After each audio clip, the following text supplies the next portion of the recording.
ಶ್ರೀನಿವಾಸಪುರ ತಾಲೂಕಿನ ಲಕ್ಷ್ಮೀಪುರ ಗ್ರಾಮದ ಸರ್ಕಾರಿ ಪ್ರೌಢಶಾಲೆಯ ಆವರಣದಲ್ಲಿ ಮಹಿಳೆಯರು ಹಾಗೂ 18 ವರ್ಷ ವಯಸ್ಸಿನೊಳಗಿನ ಹೆಣ್ಣು ಮಕ್ಕಳಿಗೆ ಸಂಬಂಧಿಸಿದ ಕಾನೂನು ಅರಿವು ಮತ್ತು ನೆರವು ಕಾರ್ಯಕ್ರಮವನ್ನು ಅರ್ಥಪೂರ್ಣವಾಗಿ ಹಮ್ಮಿಕೊಳ್ಳಲಾಯಿತು. ಸಮಾಜದಲ್ಲಿ ಮಹಿಳೆಯರು ಮತ್ತು ಬಾಲಕಿಯರ ಮೇಲೆ ನಡೆಯುತ್ತಿರುವ ಹಿಂಸೆ ಒಂದೇ ರೀತಿಯಲ್ಲದೆ ವಿವಿಧ ರೂಪಗಳಲ್ಲಿ ನಡೆಯುತ್ತಿದ್ದು, ಇದರ ಬಗ್ಗೆ ಜಾಗೃತಿ ಮೂಡಿಸುವುದು ಈ ಕಾರ್ಯಕ್ರಮದ ಮುಖ್ಯ ಉದ್ದೇಶವಾಗಿತ್ತು. ಕಾರ್ಯಕ್ರಮದಲ್ಲಿ ಮಹಿಳೆಯರು ಮತ್ತು 18 ವರ್ಷ ವಯಸ್ಸಿನೊಳಗಿನ ಹೆಣ್ಣು ಮಕ್ಕಳ ಮೇಲೆ ನಡೆಯುವ ಹತ್ಯೆ, ಅತ್ಯಾಚಾರ, ಲೈಂಗಿಕ ದೌರ್ಜನ್ಯ, ಗರ್ಭಿಣಿಯರ ಮೇಲಿನ ಹಿಂಸೆ, ಕುಟುಂಬದೊಳಗಿನ ಕಿರುಕುಳ, ಮಾನಸಿಕ ಒತ್ತಡಕ್ಕೆ ಕಾರಣವಾಗುವ ಅಂಶಗಳು ಹಾಗೂ ಸಾಮಾಜಿಕ ಆರ್ಥಿಕ ಕಾರಣಗಳ ಬಗ್ಗೆ ವಿವರವಾಗಿ ಚರ್ಚಿಸಲಾಯಿತು. ಶ್ರೀನಿವಾಸಪುರ ಪಟ್ಟಣದ ನ್ಯಾಯಾಲಯದ ಗೌರವಾನ್ವಿತ ನ್ಯಾಯಾಧೀಶರು ಮತ್ತು ವಕೀಲರು ಮಾತನಾಡಿ, ಮಹಿಳೆಯರು ಹಾಗೂ ಮಕ್ಕಳಿಗೆ ಇರುವ ಕಾನೂನು ರಕ್ಷಣೆಗಳು, ಸರ್ಕಾರದಿಂದ ಲಭ್ಯವಿರುವ ಉಚಿತ ಕಾನೂನು ನೆರವು, ಪೋಕ್ಸೋ ಕಾಯ್ದೆ, ಗೃಹಹಿಂಸೆ ತಡೆ ಕಾಯ್ದೆ, ಮಹಿಳಾ ಸಹಾಯವಾಣಿ ಸೇರಿದಂತೆ ವಿವಿಧ ಕಾನೂನು ಕ್ರಮಗಳ ಬಗ್ಗೆ ಮಾಹಿತಿ ನೀಡಿದರು. ಈ ಸಭೆಯ ಅಧ್ಯಕ್ಷತೆಯನ್ನು ಶ್ರೀ ಎಸ್.ವಿ. ಜಯರಾಮೇಗೌಡ ರವರು ಅಧ್ಯಕ್ಷರು, ವಕೀಲರ ಸಂಘ ವಹಿಸಿದ್ದರು. ಮುಖ್ಯ ಅತಿಥಿಗಳಾಗಿ ಶ್ರೀ ಮುನಿಲಕ್ಷಯ್ಯ ರವರು, ಕ್ಷೇತ್ರ ಶಿಕ್ಷಣಾಧಿಕಾರಿಗಳು, ಶ್ರೀನಿವಾಸಪುರ ಶ್ರೀ ಬೈರಾರೆಡ್ಡಿ ಎಂ. ಆರ್ ರವರು, ಮಹಿಳಾ ಮತ್ತು ಮಕ್ಕಳ ಅಭಿವೃದ್ಧಿ ಯೋಜನಾಧಿಕಾರಿಗಳು, ಶ್ರೀನಿವಾಸಪುರ ಶ್ರೀ ಶಿವಕುಮಾರ್ ರವರು, ಆರಕ್ಷಕ ವೃತ್ತ ನಿರೀಕ್ಷಕರು ಶ್ರೀರಾಮು ರವರು, ಉಪ ಆರಕ್ಷಕ ನಿರೀಕ್ಷಕರು ರಾಯಲ್ದಾಡು ಭಾಗವಹಿಸಿದ್ದರು. ಕಾರ್ಯಕ್ರಮದಲ್ಲಿ ಶ್ರೀ ಕಾಲಾಚಾರಿ ರವರು, ಮುಖ್ಯೋಪಾಧ್ಯಾಯರು ಹಾಗೂ ಪ್ರಧಾನ ಕಾರ್ಯದರ್ಶಿ, ಸರ್ಕಾರಿ ನೌಕರರ ಸಂಘ ಶ್ರೀನಿವಾಸಪುರ ಶ್ರೀಮತಿ ಪ್ರಮೀಳಮ್ಮ ವೆಂಕಟೇಶ್ ರವರು, ಗ್ರಾಮ ಪಂಚಾಯಿತಿ ಉಪಾಧ್ಯಕ್ಷರು ಶ್ರೀ ಕೆ.ಎಸ್. ಶಿವಣ್ಣರವರು, ಕರವಸೂಲಿಗಾರರು ಲಕ್ಷ್ಮೀಪುರ ಗ್ರಾಮ ಪಂಚಾಯಿತಿ ಶ್ರೀ ಅಬ್ದುಲ್ ಸುಬಾನ್ ರವರು, ಎಸ್ಡಿಎಂಸಿ ಅಧ್ಯಕ್ಷರು ಹಾಗೂ ಸದಸ್ಯರು ಉಪಸ್ಥಿತರಿದ್ದರು. ಅದೇ ರೀತಿಯಾಗಿ ಶ್ರೀ ಎಂ.ಕೆ. ವೆಂಕಟರಮಣಪ್ಪ ರವರು, ಮುಖ್ಯ ಶಿಕ್ಷಕರು ಹಾಗೂ ಸಹಶಿಕ್ಷಕರ ವೃಂದ, ಶ್ರೀ ಜಸ್ಮಾಯಿಲ್, ಶ್ರೀ ಎಂ. ಸೀನಪ್ಪ, ಶ್ರೀ ಸಯಾಗ್ ಜಮೀಲ್ ಪಾಷಾ, ಶ್ರೀಮತಿ ಮಂಜುಳಮ್ಮ ವೆಂಕಟರಮಣಪ್ಪ, ಶ್ರೀ ಕೆ.ವಿ. ನಾಗರಾಜ್, ಉದಯವಾಣಿ ತಾಲೂಕು ವರದಿಗಾರರು Shri paper Venkatesha Babu, Shri B V. Shankarappa, Shri L V. Narasimhappa, Shrimati Venkataratna, Shri Raddappa ಸೇರಿದಂತೆ ಗ್ರಾಮ ಪಂಚಾಯಿತಿ ಸದಸ್ಯರು, ಊರಿನ ಹಿರಿಯ ಮುಖಂಡರು, ಸಮಾಜ ಸೇವಕರು, ಪಂಚಾಯಿತಿ ಶಾಲೆಗಳ ವಿದ್ಯಾರ್ಥಿಗಳು ಹಾಗೂ ಸಾರ್ವಜನಿಕರು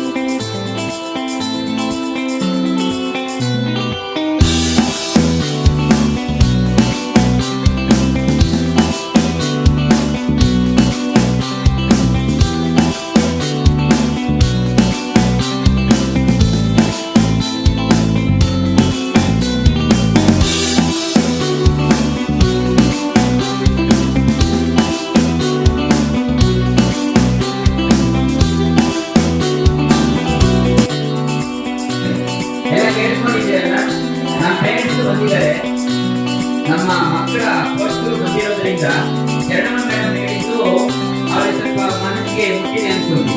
ಯಾಕೆಂದ್ರೆ ಮಕ್ಕಳಂದ್ರೆ ನೀವೇ ಆ ಮಕ್ಕಳು ಶಾಲೆಗೆ ಹೋಗುವಾಗ ಬರುವಾಗ ರಸ್ತೆಗಳಲ್ಲಿ ಹೇಗೆ ಎಲ್ಲ ಹೇಳಿದ್ದಾರೆ ಮೇಡಮ್, ಬಾಲ್ಯ ವಿವಾಹ, ಬಾಲಕಾರ್ಮಿಕ ಪದ್ಧತಿ, ಪೋಕ್ಸೋ ಕಾಯ್ದೆ, ಮತ್ತೆ ಬೈಕ್ ರೈಡಿಂಗ್ ಡೈರೆಕ್ಟ್ ಕೂಡ ಬಂದಿದ್ದೀರಿ. ಮಕ್ಕಳಿಗೆ ಅಧಿಕಾರಿಗಳನ್ನು ಎಲ್ಲ ಮಾಡಿ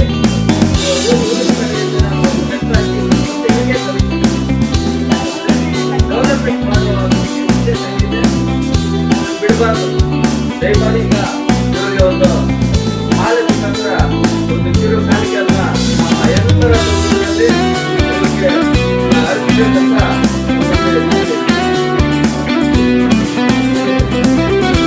ಕಂಪ್ಲೇಂಟ್ ಮಾಡ್ತಾರೆ.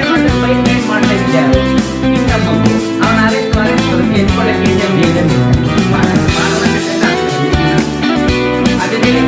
ದಂಡ ಆಗ್ತದೆ 25,000 ರೂಪಾಯಿ. ಬೇರೆಯವ್ರಿಗೆ ದಂಡ ಆಗ್ತದೆ. ನೀವೇನಾದ್ರೂ ಮಾಡಿ ಬೇರೆಯವ್ರಿಗೆ ಏನಾದ್ರು ತೊಂದರೆ ಆಗಿದೆ ಅಥವಾ ಅವ್ರ ಪ್ರಾಣ ಏನಾದ್ರು ತೊಂದರೆ ಆಗಿದೆ ಮಕ್ಕಳನ್ನ ಮತ್ತೆ ಪೇರೆಂಟ್ಸ್ಗೆ ಗಾಡಿ ಸೀಸ್ ಮಾಡ್ತಾರೆ. ಪೇರೆಂಟ್ಸ್ಗೆ 25,000 ರೂಪಾಯಿ ದಂಡ.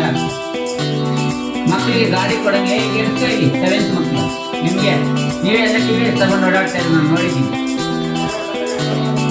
ಟಿವಿಎಸ್ ಸ್ಕೂಟಿ ಎಲ್ಲ ತಗೊಂಡು ಓಡಾಡ್ತೀನಿ. ನೀವು ಓಡ್ಸಂಗೆ ಇಲ್ಲ. ಏನಾಗುತ್ತೆ ಗಾಡಿ ಅವನಾಗ ಒಂದು ಬಿದ್ದರೆ ನಾವು ಪೊಲೀಸ್ ಕಂಪ್ಲೇಂಟ್ ಮಾಡಲ್ಲ. ನಾವೇನಾಗ ಮಾಡ್ತೀವಿ, ನಮ್ಮ ಮಗನೇ ಬಿದ್ದೋಗಿದೆ ಗಾಡಿ, ನಾವು ಮಾಡೋದಿಲ್ಲ. ಅವ್ನ ಹಾಸ್ಪಿಟಲ್ ಸೇರಿಸಿ ಗಾಡಿ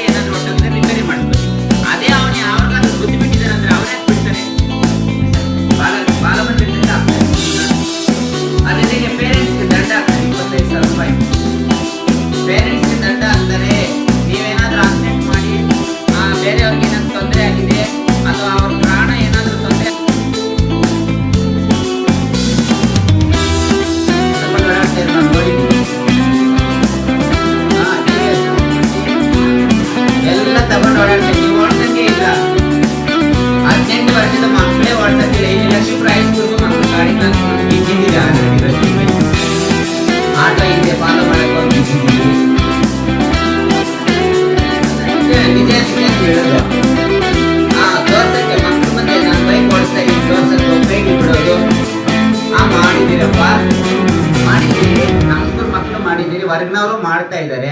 ಇದೆಲ್ಲ ಪೇರೆಂಟ್ಸ್ ಸ್ವಲ್ಪ ಅಬ್ಸರ್ವ್ ಮಾಡ್ಬೇಕು. ಗಾಡಿಗಳು ಕೊಡ್ಬಾರ್ದು ಮಕ್ಕಳಿಗೆ. ನೀವಾಗ ನೀವು ಬಿದ್ರೆ ಏನ್ ತೊಂದ್ರೆ ಇಲ್ಲಪ್ಪ, ಬೇರೆಯವ್ರಿಗೆ ಏನಾದ್ರು ಮಾಡಿದಾರೆ ಅಂದ್ರೆ ಅವ್ರು ಸುಮ್ಮನೆ ಬಿಡೋದು. ನಿಮ್ ಪೇರೆಂಟ್ಸ್ಗೂ ದಂಡ ಹಾಕ್ತಾರೆ, ಆಮೇಲೆ ನಿಮ್ಮನ್ನ ಎತ್ಕೊಂಡೋಗಿ ಬಾಲಮಂದಿರದಲ್ಲಿ ಬಿಸಾಕ್ತಾರೆ. ಯಾಕಂದ್ರೆ 18 ವರ್ಷ ಆಗಿಲ್ವಲ್ಲ, ಹಾಗಾಗಿ. ಆಮೇಲೆ ಮಕ್ಕಳು ನಾನೇ ಅಬ್ಸರ್ವ್ ಮಾಡ್ತೀನಿ, ಬರುವಾಗ ಸ್ಕೂಲ್ ಬರುವಾಗ ಎಲ್ಲ ಯಾವುದೇ ಗಾಡಿ ಬಂದ್ರೆ ಕೈ ಅಡ್ಡ ಇಡ್ತಾ ಇರ್ತೀನಿ. ಮಿಡ್ಲ್ ಸ್ಕೂಲ್ ಮಕ್ಕಳು, ಹೈಸ್ಕೂಲ್ ಮಕ್ಕಳು ನಾನು ನೋಡಿದ್ದೀನಿ. ಅಪರಿಚಿತರ ಬೈಕ್ ಹೆಂಗ್ ಹತ್ತಿದ್ದೀರಾ ನೀವು? ಗೊತ್ತಿದ್ದರ ಬೈಕ್ ಹೆಂಗ್ ಹತ್ತಿದ್ದೀರಾ ಅಂತ. ಗೊತ್ತಿರೋರು ಬೈಕ್ ಹತ್ತೋದಕ್ಕೆ ಭಯ